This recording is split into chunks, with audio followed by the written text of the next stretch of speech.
My son Elijah is my middle child. And growing up, Elijah always seemed to get himself into some sort of mischief.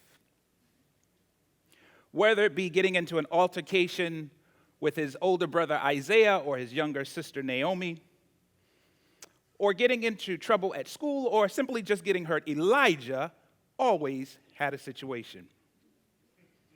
Elijah's interesting in that all of his experiences seem to represent a deeper meaning, so he's gained the nickname of our allegorical child.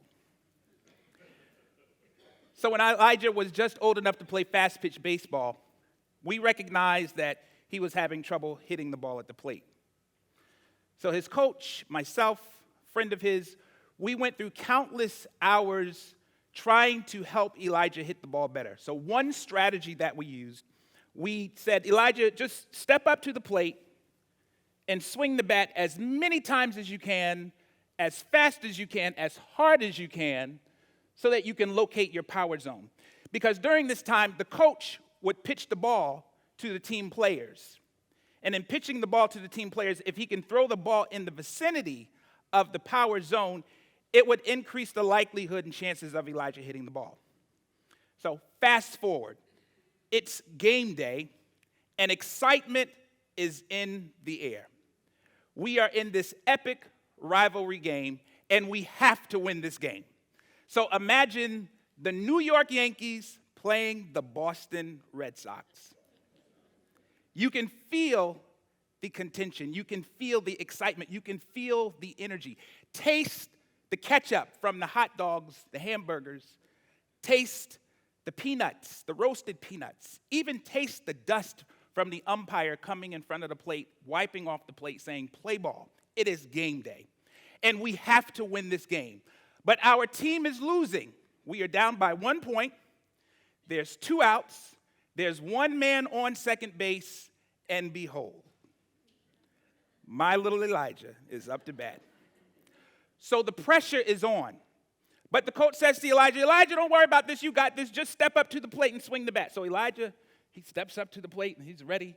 The pitch comes down. Elijah swings, and he misses. Strike 1. Elijah steps up to the plate. He sets himself. The pitch comes down. Elijah swings, and he tips the ball foul. Strike 2. Elijah steps up to the plate. He's nervous.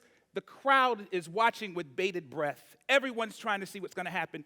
He steps up to the plate. The pitch comes down. Elijah swings, and Elijah hits the ball, and the crowd goes bananas. The crowd erupts because Elijah hit the ball. Everyone is excited, but the one who's most excited of them all is Elijah himself, because he's just sitting there looking at the ball,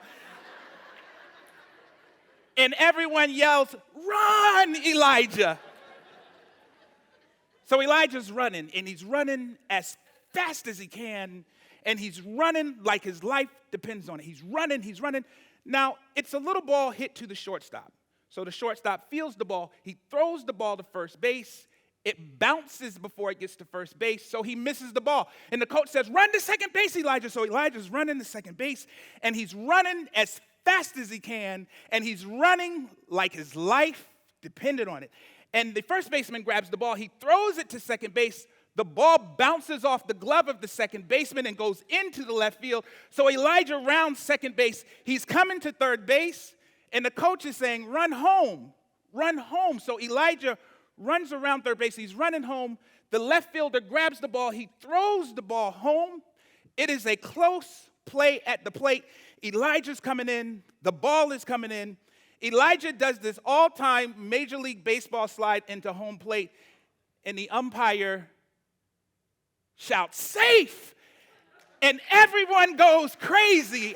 Everyone is excited because my son Elijah hit an inside-the-park home run to win the game. Way to go, Elijah. Way to go, Elijah. Very powerful story. And the reason why that story is so powerful is because our lives are in the hands of the decisions that we make. On the surface, this story is about a little boy who overcame his challenges at the plate. But look deeper. This story actually reveals how 4 segments of Elijah's experience represents 4 specific soft skills that if these skills are carried out in your life, they will dramatically change your life and they will change the world. In the realm of employment, we have what you call soft skills or durable skills. These are the intangible qualities, attributes, characteristics that allow us to overcome the myriad challenges that affect us in the workplace. Soft skills are very important. Employers are seeking individuals who are not only degreed or certificated, but also possess soft skills. In fact, studies show that individuals who are terminated because of a lack of soft skills, so they're very important.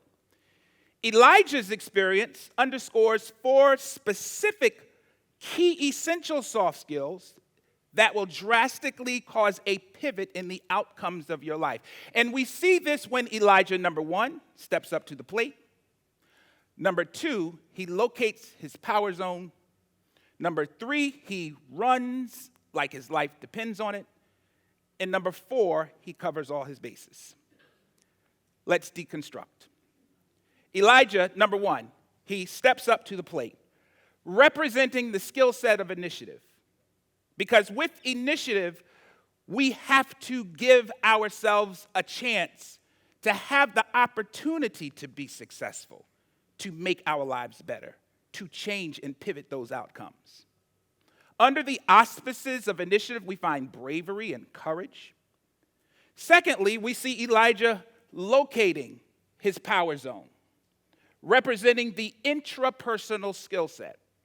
These are skills found within the skin-bound person, so they would be skills of self-awareness, perseverance, consistency, that perseverance, that stick-to-itiveness to get through many of the problems that will constantly barrage you in the workplace or in life. The consistency to continually replicate past success. The self-awareness, being aware of not only your strengths, your weaknesses, but also being aware of your emotions, your emotional intelligence, managing your emotions, but also managing the emotions of those that are around you, those that are in your environment, managing the emotions of the crowd around you and reading the room.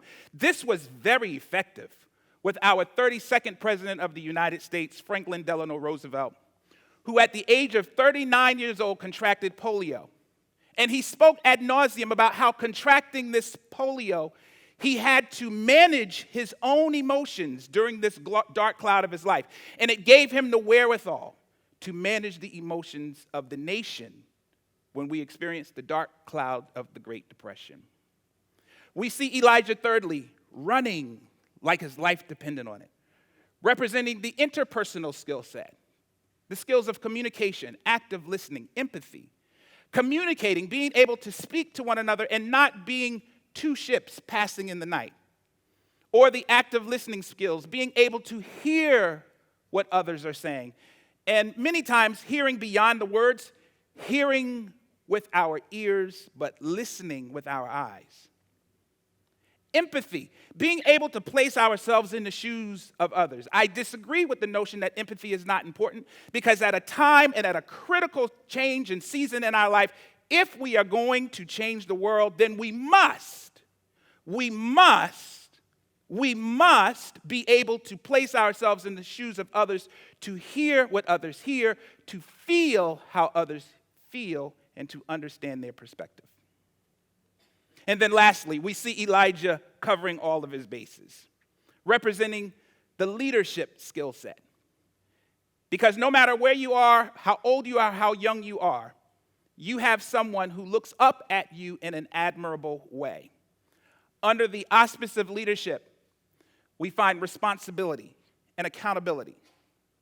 So Elijah demonstrates these critical skills.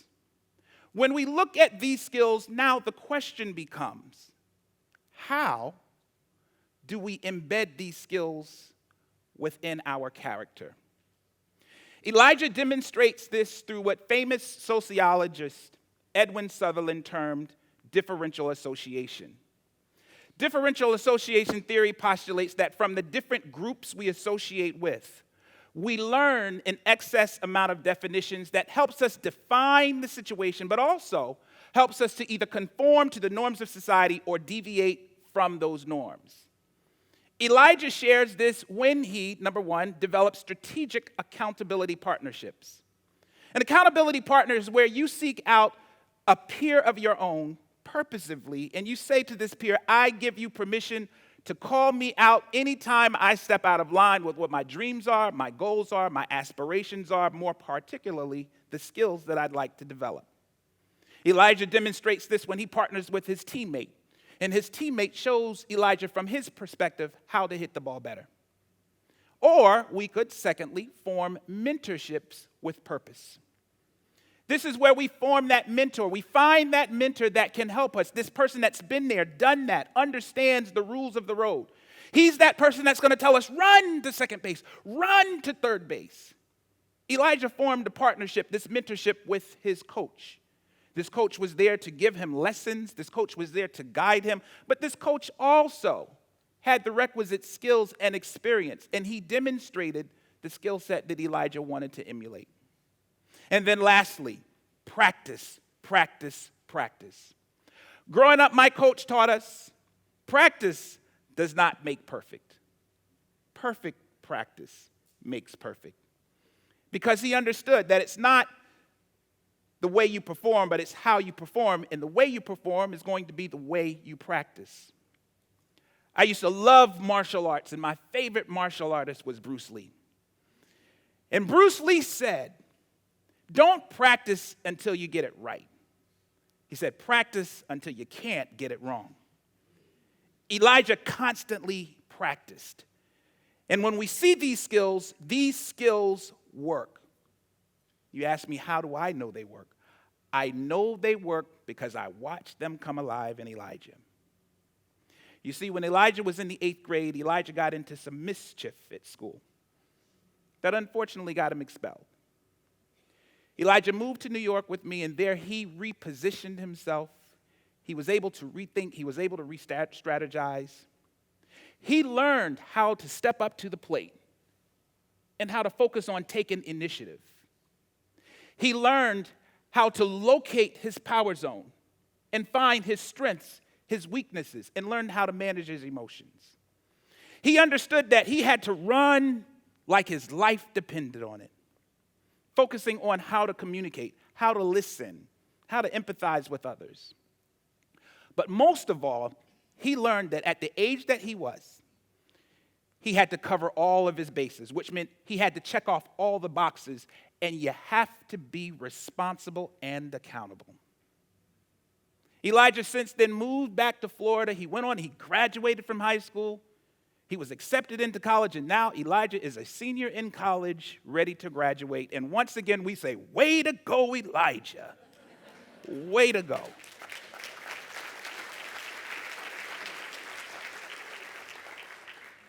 You see, like Elijah, many of us are representative of Elijah in that story. And you, like Elijah, you will get your pitch. Life is going to throw you that one specific pitch that's uniquely designed for you. It has your name on it. And as long as you are willing to step up to the plate, locate your power zone, run like your life depends on it, and cover all your bases, you might not hit that ball out of the ballpark, but you just might hit that inside of the park home run. Thank you.